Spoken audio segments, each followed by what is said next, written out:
யாரிவு நிகழ்ச்சி நேயர்களுக்கு எங்கள் அன்பின் வணக்கங்கள்.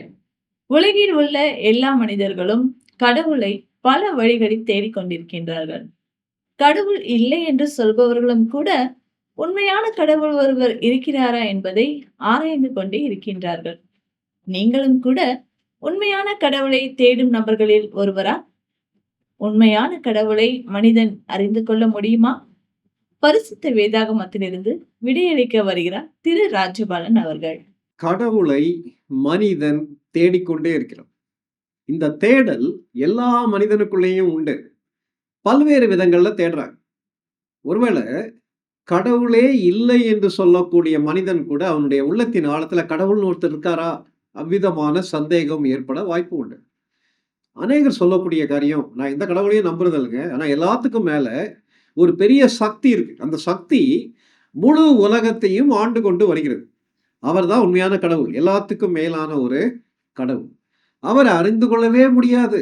அவர் அறிந்து கொள்ள முடியாத அளவுக்கு கடந்து நிற்பவர் கடவுள்னு சொல்லுவாங்க.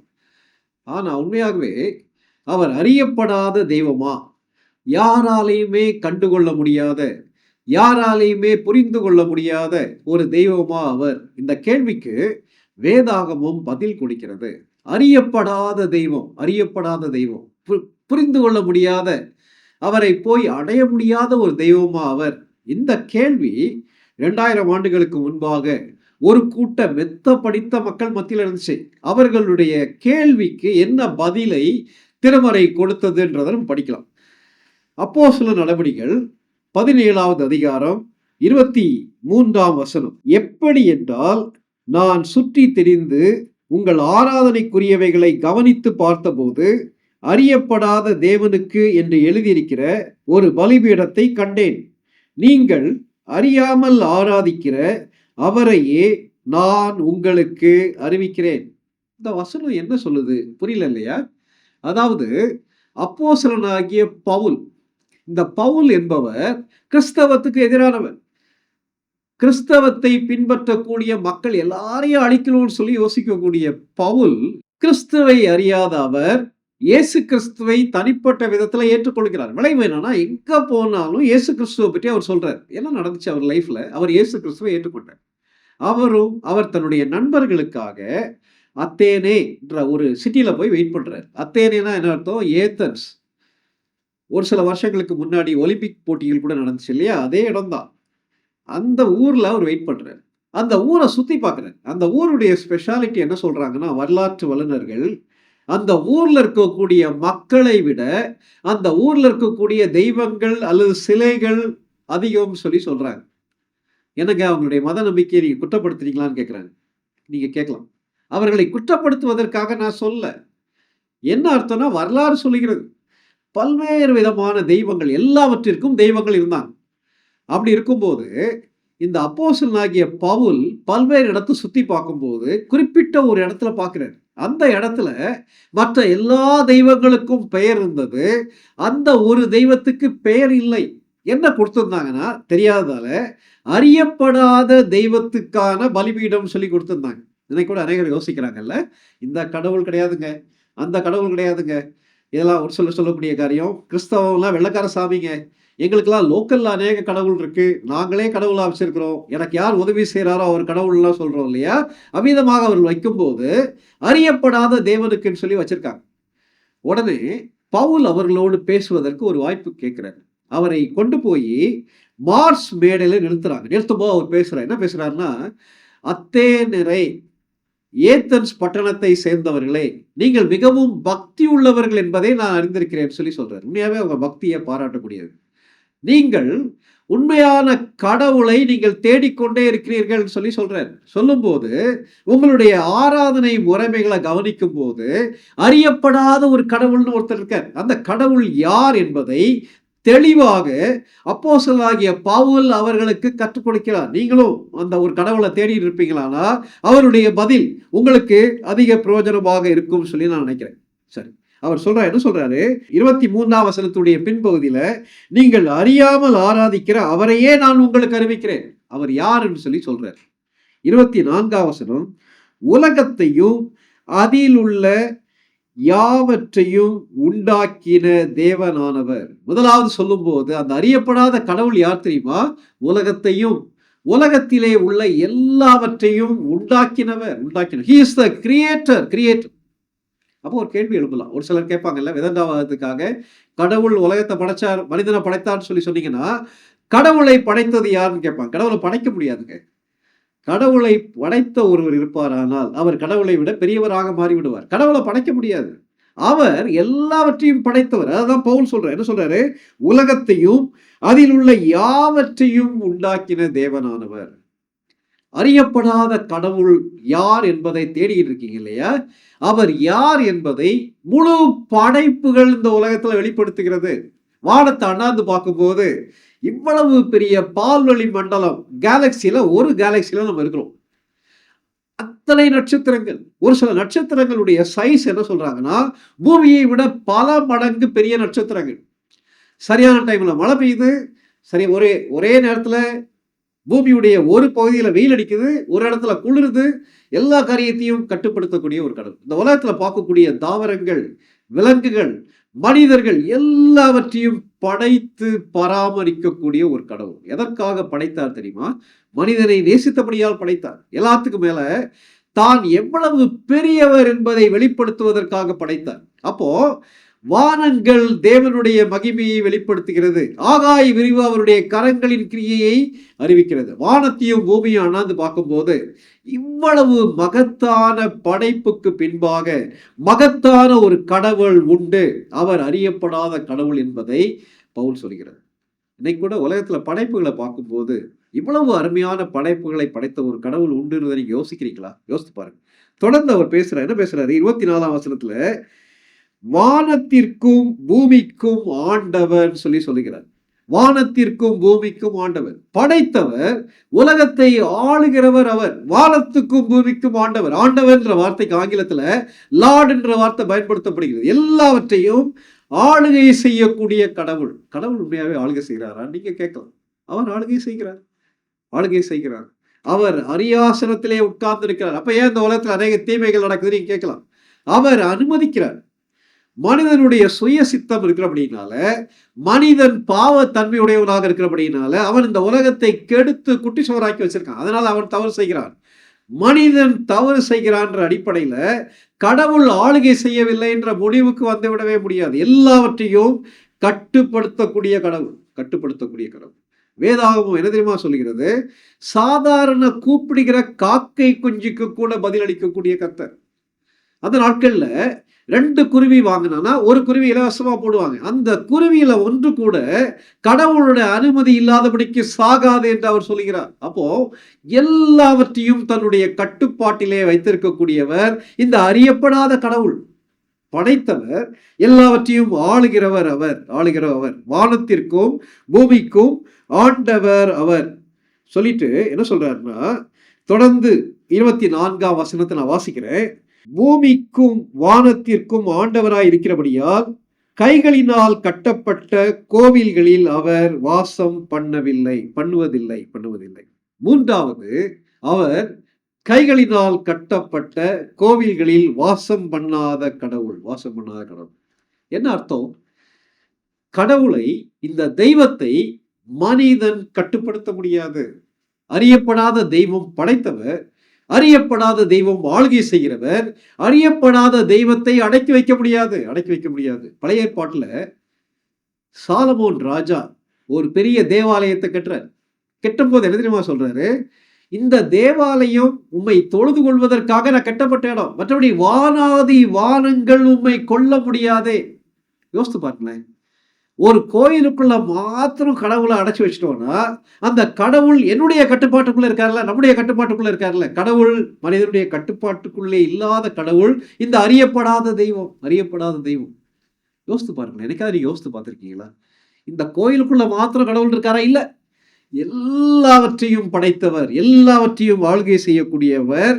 அவர் கைகளால் கட்டப்பட்ட கோவிலுக்குள் வாசம் பண்ணுகிறவர் இல்லை. ஏன்னா அவர் அவ்வளவு பெரியவர். ஒரு சின்ன கோயிலுக்குள்ள அவர் என்ன செய்ய முடியாது? அடைச்சு வைக்க முடியாது.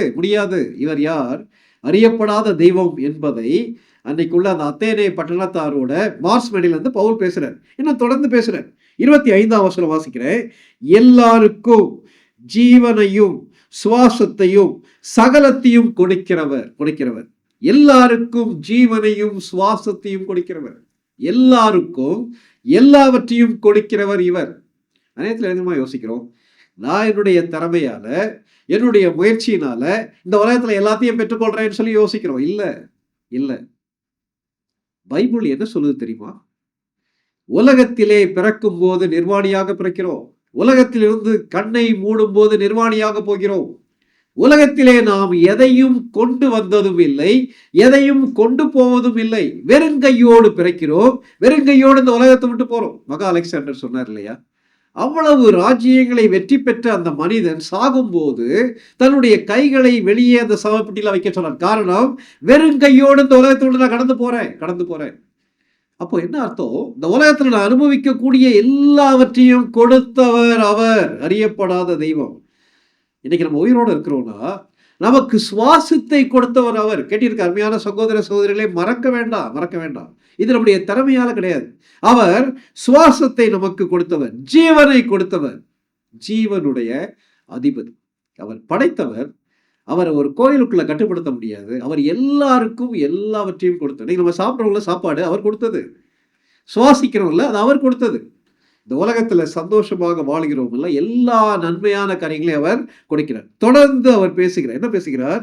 25ஆம் வசனத்துடைய பின்பகுதி, தமக்கு யாதொன்று தேவையானது போல மனுஷர் கைகளால் பணிவிடை கொள்ளுகிறதில்லை.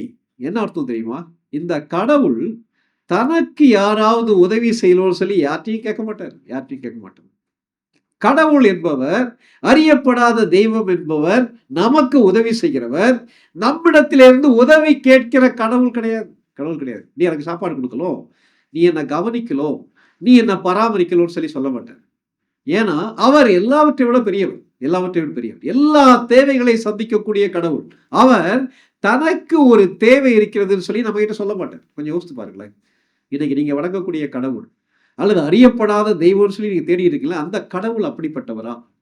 இந்த இடத்துல பவுல் சொல்லும்போது சொல்லுகிறார், அவர் படைத்தவர், எல்லாவற்றையும் ஆளுகை செய்கிறவர், எல்லாருக்கும் எல்லாவற்றையும் கொடுக்கிறவர். ஆனால் அதே நேரத்தில் மனிதர்கிட்ட இதை கொடு அதை கொடு சொல்லி கேட்கிறவர் கிடையாது. நீ எனக்கு காணிக்க கொடுத்தாதான், எனக்கு இந்த காரியங்களை செஞ்சாதான் நான் திருப்தியா இருப்பேன் சொல்லி யார்ட்டையும் எதையும் கேட்காத ஒரு கடவுள். ஏன்? Our self sufficient. அவர் இருக்கிறவர். அவர் தனக்குள்ளே தானே பூரணமானவர். ஆகவே இந்த உலகத்தில் இருக்கக்கூடிய எந்த மனிதனத்திலும் எனக்கு வந்து அதை செய்ன்னு சொல்லி ஒரு நாளும் கேட்க மாட்டார். ஏன்னா அவர் பூரணமானவர். நீங்க தேடிட்டு இருக்க தெய்வம் இப்படிப்பட்ட ஒரு தெய்வமா இருந்தா எவ்வளவு நல்லா இருக்கும்ல. சரி, இந்த தெய்வத்தை பற்றி தொடர்ந்து என்ன செய்யலாம், படிக்கலாம். 26ஆம் வசனம், அவர் மனுஷ ஜாதியான சகல ஜனங்களையும் ஒரே இரத்தத்தினாலே தோன்ற பண்ணி பூமியின் மீதெங்கும் குடியிருக்க செய்து முன் தீர்மானிக்கப்பட்ட காலங்களையும் அவர்கள் குடியிருப்பின் எல்லைகளையும் குறித்திருக்கிறார். உலகத்திலே மனுஷ ஜாதிகளை படைத்து மனுஷ ஜாதிகளை பாதுகாக்கக்கூடிய கடவுள். ஒரே இரத்தத்தினாலே படைத்தார். நம்ம கேட்கிறோம்ல, இத்தனை ஜாதி பிரிவுகள், ஜாதி மனுஷன் ஏற்படுத்தினதுங்க. இந்த உலகத்துல ஜாதின்றது கடவுளுடைய பார்வையில் கிடையாது. எல்லாரையும் மனுஷ ஜாதியா படைச்சார். எப்படி படைச்சாரு? முதல் மனிதனாகிய ஆதாம், முதல் மனிதன் பெண்ணாகிய ஏவாள், அவரிடத்திலிருந்து வந்தவங்க தான் இந்த உலகத்தில் இருக்கக்கூடிய எல்லா மக்களும். நம்ம உருவாக்கிட்ட ஜாதி, அவன் உயர்ந்த ஜாதி, கீழ்ந்த ஜாதி, அதற்கும் வசனத்திற்கும் அதற்கும் கிறிஸ்தவத்துக்கும் சம்மந்தம் கிடையாது. என்ன அர்த்தம் தெரியுமா? உலகத்தில் இருக்கக்கூடிய எல்லா மனிதர்களையும் படைத்து பாதுகாக்கக்கூடிய ஒரு கடவுள். இந்த அறியப்படாத தெய்வத்தை தேடிட்டு இருக்கோம் இல்லையா, படைத்தவர் யார்? பாதுகாக்கிறவர் யார்? எனக்கு போஷிக்கிறவர் யார்? கட்டுப்படுத்த முடியாதவர் யார்? என்னிடத்திலே கைகளாய் பணிவிடை செய்ய விரும்பாத ஒருவர் யார்? எல்லாவற்றிற்கும் பவுல் சொல்லக்கூடிய பதில் என்ன தெரியுமா? அவர்தான் ஆண்டவராகிய இயேசு கிறிஸ்து. ஏன்? அவர் உலகத்தை படைத்தவர். அவர் ஒரு ஆலயத்துக்குள்ளே அடைக்கப்படுகிறவர் கிடையாது. அவர் தான் எல்லாருக்கும் சுவாசத்தை கொடுக்கிறவர். அவர் தான் நம்முடைய தேவைகள் எல்லாவற்றையும் சந்திக்கிறவர். சரிங்க, இந்த அறியப்படாத தெய்வத்தை எப்படி நான் அறிந்து கொள்ள முடியும்? அதற்கான பதிலை பவுல் தெளிவாக சொல்லுகிறார். சரி, நான் 27ஆம் வசனம் நான் வாசிக்கிறேன். கர்த்தராகிய தம்மை அவர்கள் தடவியாகிலும் கண்டுபிடிக்க தக்கதாக தம்மை தேடும்படிக்கு அப்படி செய்தார். அவர் நம்மில் ஒருவருக்கும் தூரமானவர் அல்லவே. தூரமானவர். எல்லாவற்றையும் படைத்த தெய்வம், நம்மை பராமரிக்கக்கூடிய தெய்வம், நம்முடைய கட்டுப்பாட்டை தாண்டி செயல்படக்கூடிய தெய்வம் என்ன தெரியுமா செய்யறாரு? நம்ம அவரை அறிந்து கொள்ளணும்னு சொல்லி விரும்புறாரு. அவரை தடவியாகிலும் கண்டுபிடிக்க வேண்டும் சொல்லி சொல்றாரு. அதாவது அவர் தன்னை இந்த உலகத்திற்கு வெளிப்படுத்தியிருக்கிறார். அதே வசனத்துடைய பின்பகுதி சொல்கிறது, நாம் யாருமே கண்டுபிடிக்க முடியாத அளவுக்கு அவர் நமக்கு தூரமானவர் அல்லவே. தூரமானவர் அல்லவே. அறியப்படாத தெய்வம், மகத்துவமான தெய்வம். ஆனால் இந்த தெய்வம் எளிதாக கண்டுபிடிக்கக்கூடியவர், கண்டுபிடிக்கப்படக்கூடியவர். அவர் யாருக்குமே தூரமானவர் கிடையாது. என்னங்க சொல்றீங்க? இந்த தெய்வத்தை அறிந்து கொள்ள முடியுமா? அறிந்து கொள்ள முடியும். இவர்தான் ஆண்டவராகிய இயேசு கிறிஸ்து. அநேக சிலைகளை உருவாக்கி, அநேக தெய்வங்களை உருவாக்கி, இன்னும் தெய்வத்தை தேடிட்டு இருக்கீங்க இல்லையா? அப்படிப்பட்ட அத்தேனே பட்டணத்தாருக்கு பவுல் சொல்லக்கூடிய நற்செய்தி, இந்த அறியப்படாத தெய்வம் ஆண்டவராகிய இயேசு கிறிஸ்து. அவர் எளிதாக கண்டுபிடிக்கக்கூடிய அளவுக்கு வானத்தின் மகிமை எல்லாவற்றையும் விட்டு நம்மை போல மனிதனாக இந்த உலகத்துல பிறந்தார். சாதாரண ஒரு ஏழை குடும்பத்துல பிறந்தார். மரியாள் யோசேப்பு எனப்பட்ட தம்பதியருக்கு பிறந்தார். மரியாள் கன்னியாக இருக்கும்போது அவளுடைய கற்பத்திலே உருவாகி பிறந்தார். இந்த உலகத்துல 33.5 ஆண்டுகள் அவர் வாழ்ந்தார். என்ன போதித்தாரோ அதையே அவர் வாழ்ந்து காட்டினார். எல்லாவற்றுக்கும் மேல அவர் செய்த காரியம் தெரியுமா? கடவுள் மனிதனை தண்டிக்கக்கூடியவர். ஆனால் இவை எல்லாவற்றையும் கொடுத்த கடவுள் மனிதனுடைய பாவத்துக்காக அந்த பாவத்துக்கான பலனை தன் மீது ஏற்றுக்கொண்டார். கல்வாரி சிலுவையில் உயிரை கொடுத்தார், உயிரோடு எழுந்தார். இந்த கடவுள் அறியப்படாத தெய்வம், ஆனால் எளிதாக அறிந்து கொள்ளப்படக்கூடிய தெய்வம். நாம் யாருக்குமே தூரமானவர் கிடையாது. நான் இவ்வளோ கெட்டவன், நான் கடவுளையே அறியாதவன், எனக்கு அவர் பக்கத்தில் இருக்காரு. அதனாலதான் அவர் உங்ககிட்ட பேசிக்கிட்டு இருக்காரு. மறந்துடாங்க. அவற்றை ஆண்டவராகிய இயேசு கிறிஸ்து அறியப்படாத தெய்வம்னு சொல்லி இந்த சகோதரர் சொன்னாரு. அவர் யார் என்பதை நான் அறிந்து கொள்ள விரும்புகிறேன். நான் அவற்றை கேட்டால் எனக்கு பதில் கொடுப்பாரா? கண்டிப்பா பதில் கொடுப்பார். தடவியாகிலும் அவரை கண்டுகொள்ளும்படியாக நாம் யாருக்கும் அவர் தூரமானவர் கிடையாது. தூரமானவர் கிடையாது. கடவுளை தேடி நீங்க இருந்து கால் கடுக்க நடந்து போக வேண்டிய அவசியம் இல்லை. அதை செய்ய வேண்டும், இதை செய்ய வேண்டும், அல்லது உட்கார்ந்து தியானம் பண்ண வேண்டும் சொல்ல. அவரை நம்பி அவற்றை நீங்க கேட்டீங்கன்னா அவர் தன்னை வெளிப்படுத்துவார். தொடர்ந்து பவுல் பேசுகிறார். என்ன எதிர்பார்க்கிறார் என்பதை அவர் சொல்லுகிறார். 28ஆம் வசனம், அப்போஸ்தலர் நடவடிக்கைகள் 17:28. ஏனெனில் அவருக்குள் நாம் பிழைக்கிறோம், அவருக்குள் அசைகிறோம், அவருக்குள் இருக்கிறோம். அப்படியே உங்கள் புலவர்களிலும் சிலர் நாம் அவருடைய சந்ததியார் என்று சொல்லி இருக்கிறார்கள். வாழ்ற வாழ்க்கை இருக்கு இல்லையா? அந்த வாழ்க்கையே நம்ம அவருக்குள்ளதான் வாழ்றோம். அவருக்குள் இருக்கிறோம், அவருக்குள் அசைகிறோம், அவருக்குள் பிழைக்கிறோம். அநேகத்துல வாழ்க்கையை ரொம்ப ஈஸியா எடுத்துக்கிறோம்ல. நான் இப்ப நிக்கிறேன், என்னுடைய கையை அசைக்கிறேன்னா என்ன யோசிக்கிறேன்? நான் ரொம்ப ஹெல்த்தியா இருக்கேன் அதனால. அப்படி இல்லை. இந்த கையை நான் இங்கேருந்து அசைச்சு இங்க கொண்டு வர்றதுக்கு கடவுளுடைய கிருபை தேவை, கடவுளுடைய இரக்கம் தேவை. அவருக்குள் வாழ்கிறோம். அவர் எல்லாவற்றையும் நான் கொடுத்திருக்கார். அவரை புரிந்து கொள்ள வேண்டும் என்று அவர் எதிர்பார்க்கிறார். 29ஆம் வசனம், நாம் தேவனுடைய சந்ததியாராய் இருக்க மனுஷருடைய சித்திர வேலையினாலும் யுக்தியினாலும் உருவாக்கின பொன், வெள்ளி, கல் இவைகளுக்கு தெய்வம் ஒப்பாய் இருக்கும் என நாம் நினைக்கலாகாது. ரொம்ப சென்சிட்டிவான ஒரு ஏரியாவை சொல்றாரு.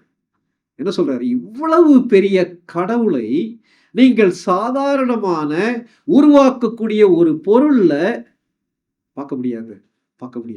அவரை நம்ம உருவாக்க முடியாது. என்ன போட்டிருக்காரு? பொன், வெள்ளி அல்லது கல், இதிலே கடவுளை உருவாக்க முடியாது. என்னங்க நீங்க மத நம்பிக்கையை தாக்கி பேசுறீங்களா? இல்லைங்க, இல்லை. அறியப்படாத தெய்வம் நீங்க தேடுறீங்க இல்லையா? அந்த உண்மையான கடவுள் யாருன்னு சொல்லி தேடுறீங்க இல்லையா? அந்த கடவுளை நான் உருவாக்க முடியாது. நான் சொல்லவில்லை, வசனம் தெளிவாக சொல்லுகிறது. அத்தேனே பட்டணத்தில் உள்ள ஞானிகளிடத்துல பவுல் இவ்விதமாக பேசுகிறார். அப்ப அவர் அறிந்து கொள்ள விரும்புவோமானா அவர் கண்டிப்பாக தன்னை வெளிப்படுத்துவார். கடைசியாக ஒரு காரியத்தை மாத்திரம் சொல்லி முடிக்க விரும்புகிறேன். 30ஆம் வசனம், அறியாமையுள்ள காலங்களை தேவன் காணாதவர் போல் இருந்தார், இப்பொழுதோ மனம் திரும்ப வேண்டும் என்று எங்குள்ள மனுஷருக்கும் கட்டளையிடுகிறார். கடந்த காலம்லாம் போட்டோம். இந்த அறியப்படாத தெய்வத்தை அறிந்து கொள்வதற்கு வாய்ப்பு கிடைக்காத வரைக்கும் போட்டோம். ஆனா நீங்க அவரை தெரிஞ்சுக்கிட்ட பிறகு உங்களுக்காக மரித்தவர், உங்களை படைத்தவர், என்னை படைத்தவர், நமக்கு உயிரை கொடுத்தவர், ஜீவனை கொடுத்தவர், நம்முடைய வாழ்க்கையை மாற்றக்கூடியவர், நம்ம எளிதாக அடையக்கூடிய விதத்தில் பக்கத்தில் இருக்கக்கூடிய ஒரு கடவுளை அறிந்த பிறகு நாம் மனம் திரும்பாவிட்டால், என்னுடைய பாவ வாழ்க்கையை விட்டு திரும்பி அவரிடத்திலே வராவிட்டால், என்னுடைய வாழ்க்கையில் அநேக காரியங்களை இழந்து போக முடியும். யோசித்து பாருங்களேன். அறியப்படாத ஒரு கடவுள் தன்னை வெளிப்படுத்தியிருக்கிறார். அப்போ அவரை நம்பி நம்ம ஏற்றுக்கொள்ளலாம் இல்லையா? அவர் ஏற்றுக்கொள்ளும் போது அவர் எவ்வளவு பெரியவர் என்பதையும், அவர் உங்களை நேசிக்கிறவர் என்பதையும் உங்களாலே புரிந்து கொள்ள முடியும். இன்னும் கடவுளை தேடிட்டு இருக்க போறீங்களா? அல்லது உங்க பக்கத்துல இருக்கக்கூடிய இந்த இயேசு கிறிஸ்துவை விசுவாசித்து ஏற்றுக்கொள்வீங்களா? நீங்கள் இயேசுவின் அன்பையும் பாவ மன்னிப்பையும் நித்திய ஜீவனையும் பெற்றுக்கொள்ள வேண்டுமானால், அவரே உங்கள் பாவத்திற்காக தேவன் அருளிய பலி என உணர்ந்து விசுவாசத்துடன் அவரை உங்கள் வாழ்க்கையில் ஏற்றுக்கொள்ளுங்கள். இது உங்கள் இருதயத்தின் வாஞ்சியை வெளிப்படுத்துமானால், இந்த விசுவாச ஜெபத்தை இப்பொழுதே ஜெபியுங்கள். அப்பொழுது அவர் உங்கள் வாழ்க்கையில் வருவார். இது ஒரு ஜெபத்தின் மாதிரி. முதலில் நான் சொல்லுகிறேன். ஆண்டவராகிய இயேசுவே, நீர் எனக்கு தேவை. என் பாவத்திற்காக நீ சிலுவையில் மரித்ததுக்கு நன்றி. என் வாழ்க்கையின் கதவை நான் திறந்து உம்மை என் இரட்சகராகவும் ஆண்டவராகவும் ஏற்றுக்கொள்கிறேன். என் வாழ்க்கையை நீர் ஆட்கொண்டு நான் எப்படிப்பட்டவனாக இருக்க நீர் விரும்புகிறீரோ அப்படியாக என்னை மாற்றும். ஆமேன். இந்த ஜெபம் உங்கள் உள்ளத்தின் விருப்பத்தை வெளிப்படுத்துமானால், இப்பொழுதே நீங்கள் இருக்கும் இடத்தில் இந்த ஜெபத்தை ஜெபியுங்கள். நான் இந்த ஜெபத்தை ஒவ்வொரு வாக்கியமாக சொல்லும்போது நீங்களும் அமைதியாக சொல்லுங்கள். ஆண்டவராகிய இயேசுவே, நீர் எனக்கு தேவை. என் பாவத்திற்காக நீ சிலுவையில் மரித்ததுக்கு நன்றி. என் வாழ்க்கையின் கதவை நான் திறந்து உம்மை என் இரட்சகராகவும் ஆண்டவராகவும் ஏற்றுக்கொள்கிறேன். என் வாழ்க்கையை நீர் ஆட்கொண்டு நான் எப்படிப்பட்டவனாக இருக்க நீர் விரும்புகிறீரோ அப்படியாக என்னை மாற்றும். ஆமேன். இப்பொழுது நீங்கள் இந்த விசுவாச ஜெபத்தை ஜெபித்துள்ளீர்கள். இயேசு கிறிஸ்துவை உங்கள் வாழ்க்கையில் வரும்படி அழைத்திருக்கிறீர்கள். அவரை வேண்டிக் கொள்ளும்போது அவர் வருவதாக வாக்களித்துள்ளதால், அவர் வாக்களித்தபடியே வந்துள்ளார் என்பதை நிச்சயமாய் அறிந்து கொள்ளுங்கள். மேலும் உங்கள் பாவங்கள் மன்னிக்கப்பட்டது என்றும் நீங்கள் தேவனுடைய பிள்ளையாகி நித்திய ஜீவனை பெற்றுக்கொண்டீர்கள் எனவும் உறுதி கொள்ளுங்கள். இயேசு வாக்களித்த பரிபூரண வாழ்வை நீங்கள் அனுபவிக்க விரும்பினால், தினமும் வேதம் வாசித்து ஜெபிப்பதன் மூலம் அவரோடு தொடர்பு கொள்ளுங்கள். அப்பொழுது உங்கள் வாழ்க்கைக்காக அவர் வைத்துள்ள அற்புதமான திட்டத்தை அறிந்து கொள்ள முடியும். இயேசுவை நேசித்து அவரை பின்பற்றுகிறவரிடம் தொடர்பு கொள்ளுங்கள். இறுதியாக அவருடைய அற்புதமான வாக்குத்தத்தங்களை எப்பொழுதும் நினைவு கூறுங்கள். நான் உன்னை விட்டு விலகுவதுமில்லை, கைவிடுவதுமில்லை. இதோ உலகத்தின் முடிவு பரியந்தம் சகல நாட்களிலும் நான் உங்களுடனே கூட இருக்கிறேன். அன்புள்ள ஆண்டவரே, இந்த அருமையான நாளுக்காக உமக்கு நன்றி செலுத்துகிறோம். அறியப்படாத தெய்வம் ஆகிய உம்மை இயேசு கிறிஸ்துவின் மூலமாக எங்களுக்கு வெளிப்படுத்தி இருக்கிறீரே. நாங்கள் எளிதாக கண்டுபிடிக்கத்தக்கதாக எங்கள் பக்கத்திலே இருக்கிறீரே. இதை கேட்கிற ஒவ்வொருவரும் இதை புரிந்து கொள்ள, அறியப்படாத தெய்வத்தை தங்களுடைய வாழ்க்கையில் அறிந்து கொள்ள அவர்களுக்கு கிருபை தாரும். அவர்களை ஆசீர்வதியும். இயேசுவின் நாமத்தில் வேண்டிக் கொள்கிறோம் பரமபிதாவே. ஆமென்.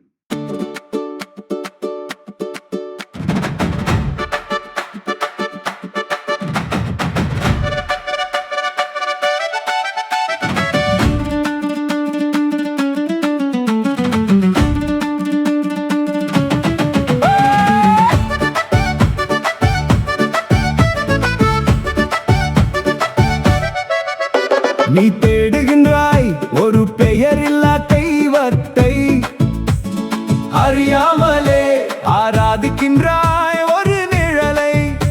உன் இதயம் அறியும் ஒரு வெறுமையை, யாரும் நிரப்ப முடியாத அந்த வெளியை. இயேசுவே அந்த அறியப்படாத தெய்வம், சிலுவையில் மரித்து உயிர்த்த ஆண்டவர். மனந்திரும்பு உன் வாழ்வை அவருக்கே ஒப்புக்கொடு. இனி தேடமாட்டாய் வேறோர் வழியை, அவரையே பற்றிக்கொள் உன் ஜீவனாய்.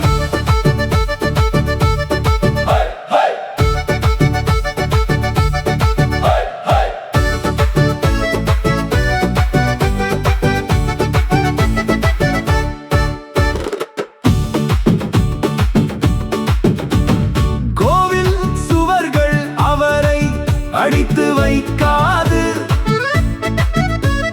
கைகளின் வேலை அவரை அமைத்து விடாது. சுவாசம் தந்தவர், ஜீவன் அளித்தவர், உன் அருகிலேயே இருக்கின்றார் இன்று.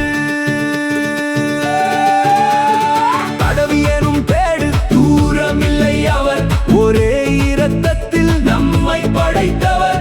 இதோ இப்போதே அவர் அழைக்கின்றார். இயேசுவே அந்த அறியப்படாத தெய்வம், சிலுவையில் மரித்து உயிர்த்த ஆண்டவர். இன்றே நீ மனந்திரும்பு, உன் வாழ்வை அவருக்கே ஒப்புக்கொடு. இனி தேடமாட்டாய் வேறோர் வழியை, அவரையே பற்றிக்கொள் உன் ஜீவனாய். நேயர்களே, தெய்வம் என்பவர் நாம் உண்டாக்குபவர் அல்ல, நம்மை உண்டாக்குபவர் என்றும், சர்வ லோகத்தையும் படைத்த தெய்வத்தை நம்மால் ஒரு அறைக்குள் வைத்து கட்டுப்படுத்த முடியாது எனவும் இப்பொழுது அறிந்து கொண்டிருப்பீர்கள். அவரால் உண்டாக்கப்பட்ட மனிதர்கள் அவரே தெய்வம் என்று அறிந்து கொள்ளவே தெய்வமான இயேசு கிறிஸ்து மனிதனாக வந்து நமக்காக சிலுவையில் ரத்தம் சிந்தி மரித்தார். மரித்து அடக்கம் பண்ணப்பட்டு 3ஆம் நாள் உயிரோடு எழுந்து இன்றைக்கும் ஜீவிக்கின்றார். தெய்வம் எனக்காக ஜீவனை கொடுத்தார். நான் மீட்கப்பட காணிக்கை அல்லது பலிகள் கொடுக்க வேண்டுமா என்று நீங்கள் கேட்டால் இல்லை, அது தேவையே இல்லை. நாம் மனந்திரும்பி இயேசு கிறிஸ்துவை விசுவாசித்து நியாய தீர்ப்புக்கு தப்பிக்கொள்ளவே தெய்வமான இயேசு கிறிஸ்து விரும்புகிறார். அப்படியானால் நீங்கள் செய்ய வேண்டியது ஒன்றே ஒன்றுதான், மிகவும் எளிமையானது. அதாவது மனப்பூர்வமாய் கர்த்தராகிய இயேசு கிறிஸ்து என்னுடைய பாவங்களுக்காக சிலுவையில் மரித்து அடக்கம் பண்ணப்பட்டு 3ஆம் நாள் உயிரோடு எழுந்தார் என்று நம்பி இயேசுவை உங்கள் சொந்த தெய்வமாக ஏற்றுக்கொண்டால் போதும். அவர் உங்கள் பாவங்களை மன்னித்து பரலோக வாழ்வை உங்களுக்கு கொடுப்பார். நீங்கள் தேடுகின்ற உண்மையான தெய்வமாகிய இயேசு கிறிஸ்துவை ஏற்றுக்கொள்ள ஆயத்தமாய் இருக்கிறீர்களா? சிந்தித்து தீர்மானம் எடுங்கள். உண்மையான தெய்வத்தை குறித்த உங்கள் கேள்விகளுக்கு விடை காண தயக்கமின்றி எங்களை தொடர்பு கொள்ளுங்கள். ஒளியும் வாழ்வும் இயக்கம், C26, Jayanagar, Thiruverumbur, Tiruchirappalli 620013.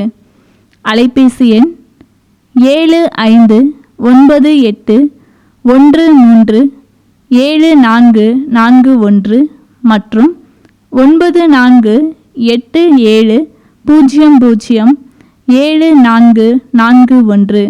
Email ID tv@lala.org.in. நேயர்களே, இன்றைய நிகழ்ச்சியில் நீங்கள் தேடிக்கொண்டிருக்கின்ற ஒருவரை உங்களுக்கு அறிமுகப்படுத்தியதில் நாங்கள் மகிழ்ச்சி அடைகிறோம். இந்த நிகழ்ச்சி உங்களுக்கு பயனுள்ளதாக இருந்தால் மற்றவர்களுக்கும் பகிருங்கள். ஒளியும் வாழ்வும் இயக்கத்தின் சார்பாக உங்களுக்கு எங்கள் வாழ்த்துக்கள். நன்றி, வணக்கம்.